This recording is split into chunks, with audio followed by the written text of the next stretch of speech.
Assalamualaikum warahmatullahi wabarakatuh. Nama saya Waila dengan NIM 20650025. Saya dari kelas A. Di sini saya akan menjelaskan tentang rekayasa perangkat lunak.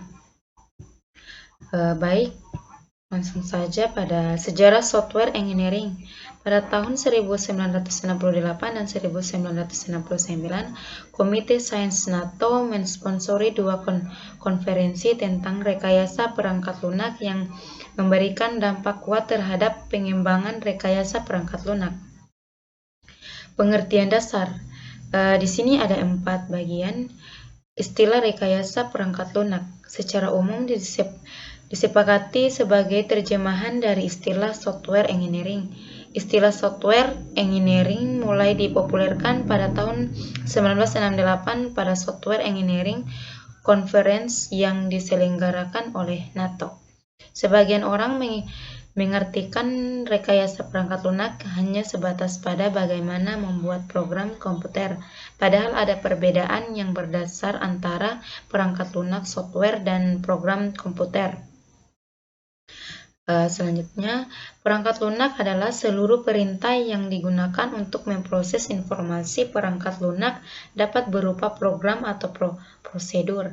Program adalah kumpulan perintah yang dimengerti oleh komputer, sedangkan prosedur adalah perintah yang dibutuhkan oleh pengguna dalam memproses informasi. Selanjutnya di sini pengertian dasarnya. Pengertian rekayasa perangkat lunak sendiri adalah suatu disiplin ilmu yang membahas semua aspek produksi perangkat lunak, mulai dari tahap awal yaitu analisa kebutuhan pengguna, menentukan spesifikasi dari kebutuhan pengguna, desain, pengkodean, pengujian, sampai pemeliharaan sistem setelah digunakan. Dari pengertian ini dijelaskan bahwa RPL tidak hanya berhubungan dengan cara perbuatan program komputer.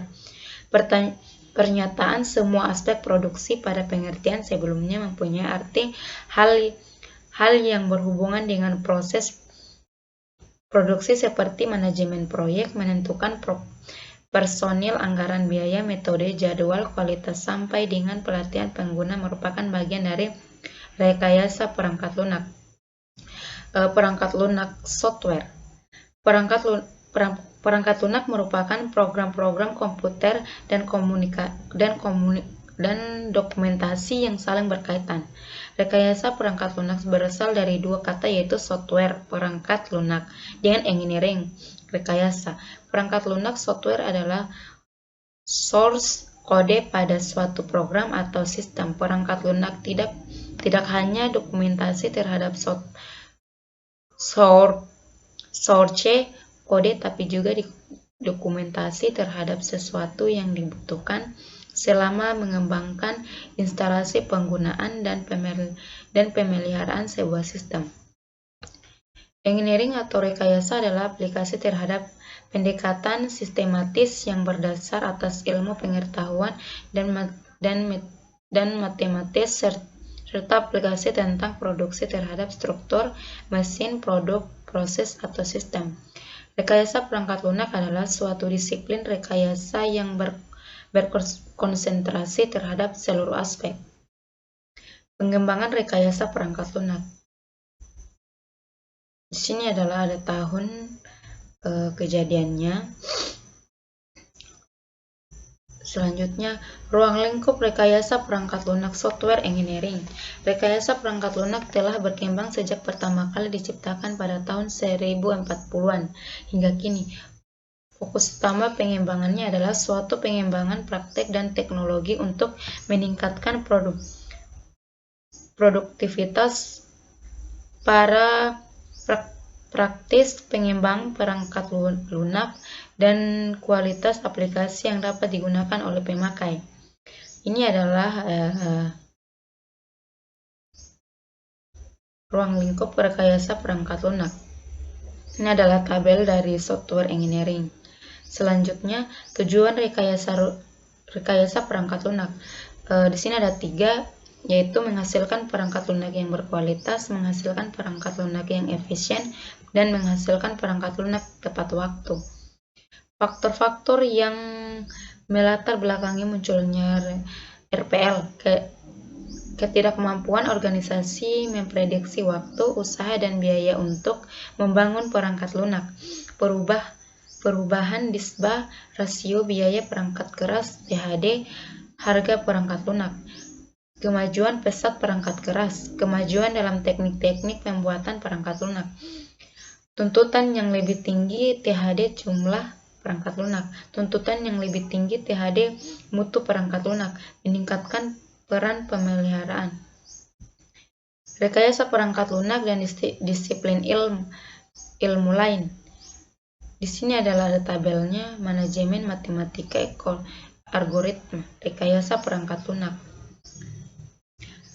Cakupan ruang lingkup yang cukup luas seperti RPL sangat terkait dengan disiplin dengan bidang ilmu lain, tidak saja bidang dalam disiplin ilmu komputer, namun dengan beberapa disiplin ilmu lain di luar ilmu komputer. Hubungan keterkaitan RPL dengan ilmu lain dapat dilihat pada gambar di bawah ini. Rekayasa perangkat lunak dan disiplin ilmu lainnya. Ini adalah bagian-bagian dari kedisiplinan ilmu perangkat lunak. Bidang ilmu manajemen meliputi akuntansi, finansial, pemasaran, manajemen operasi, ekonomi, analisa kuantitatif, manajemen sumber daya manusia, kebijakan, dan strategis bisnis. Dan masih ada lagi. Kemudian ada sifat dan karakteristik software.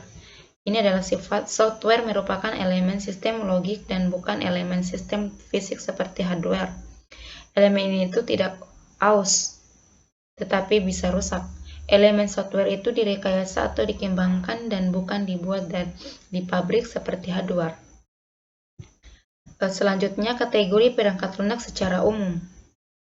Kategori perangkat lunak secara umum dapat dikelompokkan sebagai berikut. Perangkat lunak sistem, sekumpulan program yang ditulis untuk melayani program-program yang lain seperti komputer, editor, dan utilitas pengatur file. Perangkat lunak real-time, program-program yang memonitor atau menganalisis, mengkontrol kejadian dunia nyata pada saat terjadinya real-time event.